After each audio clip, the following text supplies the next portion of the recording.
ఆయన ఆమెతో ఒక్క మాటైనను మాట్లాడలేదు. యేసుప్రభు దగ్గరికి వచ్చి పాపం ఆమె ప్రాధేయపడి ఆయన కాళ్ళు పట్టుకుని, చేతులు పట్టుకుని, బ్రతిమలాడుకుని, మోకరించి, తల వంచుకుని, ముసుగేసుకుని, అయ్యా నా బిడ్డకి ఇలా ఉంది, నాకు సహాయం చెయ్యయ్యా అని బతిమలాడుతుంటే యేసు ప్రభు ఆమె వంక కూడా చూడల, ఒక్క మాటని కూడా అనలా, ఒక్క మాట కూడా మాట్లాడలా. ఏంటి పరిస్థితి? ఆయన ఎందుకు మాట్లాడలేదు?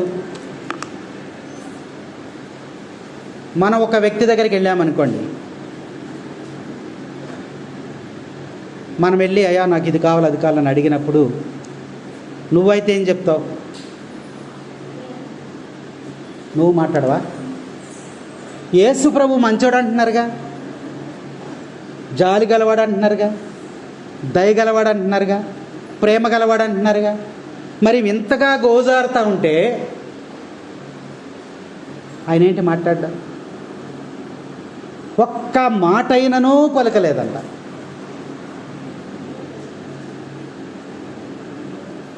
ఒకవేళ ఆమె అన్య మతస్థురాలు అని మాట్లాడలేదంటవా? ఈమెను నేను ఎప్పుడు కూడా చూడలేదు, నువ్వెవరో నాకు తెలియదు అని మాట్లాడలేదంటవా? ఈమె మన సంఘస్థురాలు కాదు, నా విశ్వాసరాలు కాదు అని మాట్లాడలేదంటవా? లేదా మా ఊరు ఆమె కాదు, మా ప్రాంతం వారు కాదు, లేదా మా జాతి వారు కాదు అని మాట్లాడలేదంటవా?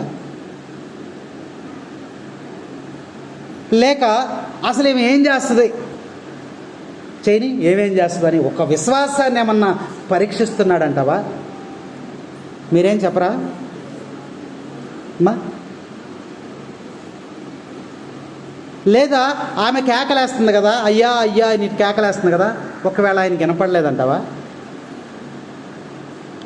వినపడి కూడా ఏంటి ఏమక చెప్పేది సమాధానం అని అనుకున్నాడంటావా మనలాగా? ఏమై ఉంటుందంటారు? లేదా యేసు ప్రభుకి ఈమె పాపాత్మురాలు అనేమన్నా సందేహం ఉందంటావా? విన్నటువంటి ప్రభువు ఏం చెప్పాలి? మనమైతే ఏం చెప్తాం? ఎవరన్నా వచ్చేది చెప్పినప్పుడు, ఏదైనా సహాయం అడిగినప్పుడు, లేదా ఒక మాట సహాయం ఏదైనా అడిగినప్పుడు మనమైతే ఏం చెప్తాం? మనం కొంచెం బిజీగా ఉంటాం కదా, ఏం చెప్తాం అప్పుడు వచ్చి అడిగినప్పుడు? ఓకే, వెరీ గుడ్, బాగా చెప్పావు, నాకు ఇప్పుడు ఖాళీ లేదమ్మా, తర్వాత రా, అదన్నా చెప్పాలిగా యేసు ప్రభు. మరి అది కూడా చెప్పలేదు ఆయన. లేదు ఇప్పుడు సమయం కాదమ్మా, నేను తర్వాత కబురు చేస్తాను అప్పుడు రా అని చెప్పాలిగా, అది చెప్పలేదు. అసలు అవునా కాదనేటువంటి సమాధానం అన్నా చెప్పాలిగా, అది చెప్పలేదు. ప్రభు యొక్క మౌనం ఏంటి? ఎందుకు ఆయన సమాధానం చెప్పలేదు? నువ్వు కూడా ప్రార్థనలు చేస్తున్నావు కదా, నా ప్రార్థనకి జవాబు రాలేదేంటి అని నువ్వు కూడా ఎప్పుడన్నా నీకు ఆలోచన వచ్చిందా? ఈలోపు ఏంటి నేను ఎంతగా బతుకులాడుతున్నాను యేసు ప్రభువుని, కాళ్ళు పట్టుకుంటున్నానే, ఆయన ఈయనేంటి మాట్లాడడు అని ఆమె కూడా ఆలోచిస్తూ ఉంది కదా. మనమైతే ఏం చేస్తాం తెలుసా? ఏం చేస్తాం మనం? ఏంటి ఈయన దగ్గరికి వెళ్ళేది, ఏంటి ఈయనతో మాట్లాడేది, ఈయన పెద్ద గొప్ప ఏంటి ఇక్కడ, ఈయన కావచ్చు ఇంకో చోటుకి వెళ్తాం అనేస్తాం. కానీ ఆ స్త్రీ అలా అనలా, ఆయన సమాధానం కోసం వేచి ఉంది. Praise the Lord. అది నేర్చుకోవాలి. ఆయన సమాధానం కోసం వేచి ఉంది. మనకు ఆ ఓర్పు సహనము అవేమీ లేవు. యేసు ప్రభు అక్కడ ఆమె ఓర్పును ఆమె సహనాన్ని పరీక్షిస్తున్నాడేమో. ఈమె ఎంతవరకు నిలవబడగలుగుతుంది? స్వస్థత పొందిన తర్వాత వెళ్ళిపోద్దిక, మళ్ళా రాదు. అసలు ఈమెలో ఏముందనేటువంటిది ఆయన పరీక్షిస్తున్నాడేమో. యేసుక్రీస్తు ప్రభు మౌనములో కూడా ఒక అద్భుతం ఉంటుంది. యేసుక్రీస్తు సమాధానం చెప్పకపోయినా అందులో ఒక జవాబు ఉంటుంది. యోహాను శుభవార్త 8వ అధ్యాయం 6వ వచనం చూడండి. యోహాను శుభవార్త యేసు మాటలలో తప్పు పట్టి చదువు. యేసు వంగి వేలితో నేల మీద వ్రాయుచుండెను. Praise the Lord, praise the Lord, praise the Lord. వ్యభిచారములో పట్టుబడినటువంటి స్త్రీని యేసయ్య దగ్గరికి తీసుకొచ్చారు.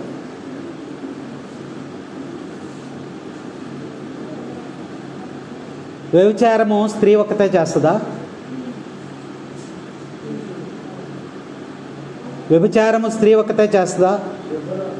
పురుషుడు కూడా ఉండాలి కదా.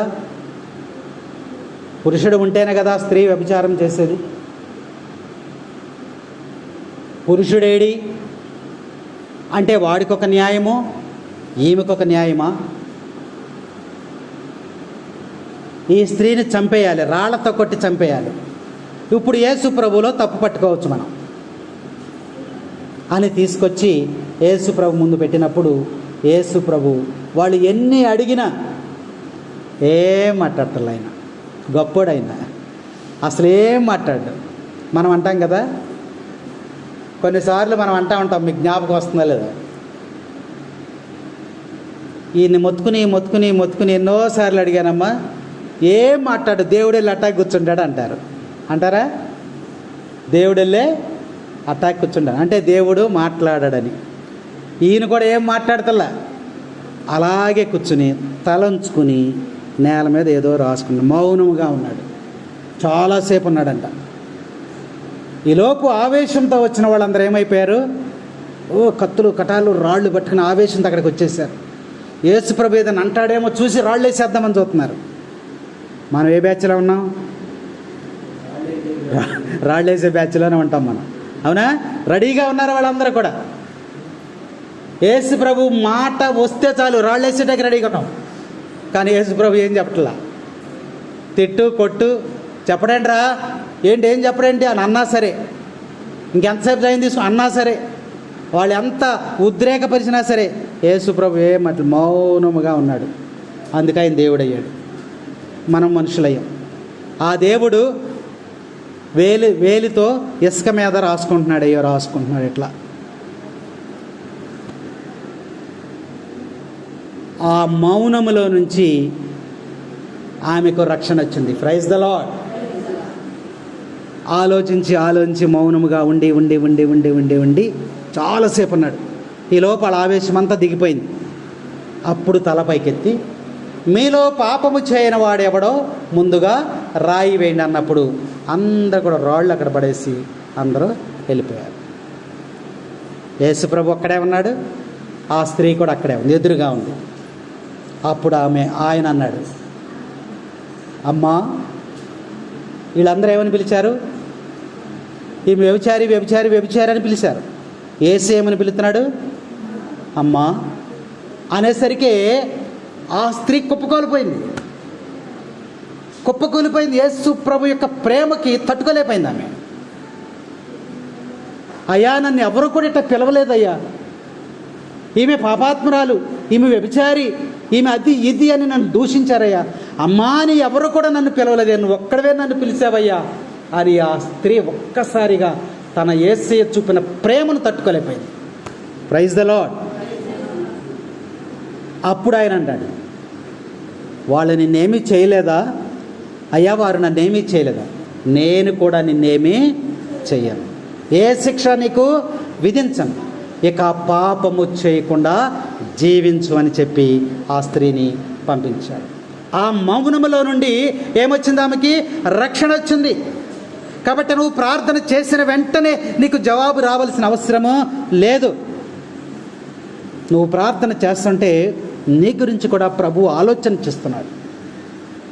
దానికి సమయం వచ్చినప్పుడు తప్పనిసరిగా నీకు జవాబు ఆయన ఇస్తాడు. ఆయన మౌనములోనే నీకు రక్షణ ఉంది.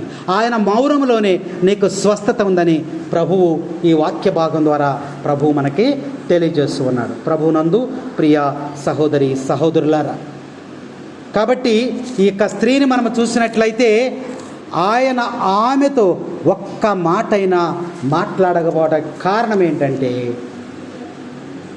ఆ మౌనములోనే ఆమెకు స్వస్థత కలగ చేయటానికి దేవుడు ఆమెను స్థిరమైనటువంటి విశ్వాసములో నిలబడేటట్లుగా ఆమె ఓర్పును, ఆమె సహనమును ఆయన పరీక్ష